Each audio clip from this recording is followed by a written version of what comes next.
दो जगह लिखे थे पक्षी, ठीक है।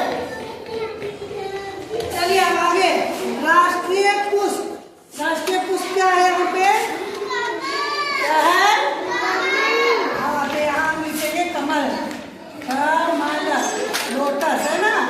चलिए राष्ट्रीय भाषा क्या है, हिंदी। क्या है राष्ट्रीय भाषा, हिंदी, और यहाँ पे हिंदी लिखेंगे।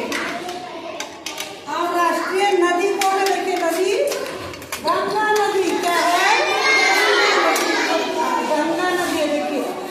और यहाँ लिखेंगे गंगा। अब यहाँ राष्ट्रीय फल, फल क्या है, बोलिए क्या है, आम, यहाँ पे लिखेंगे आम, आम। राष्ट्रीय ध्वज क्या है, ध्वज, तिरंगा, क्या है, राष्ट्रीय ध्वज क्या है,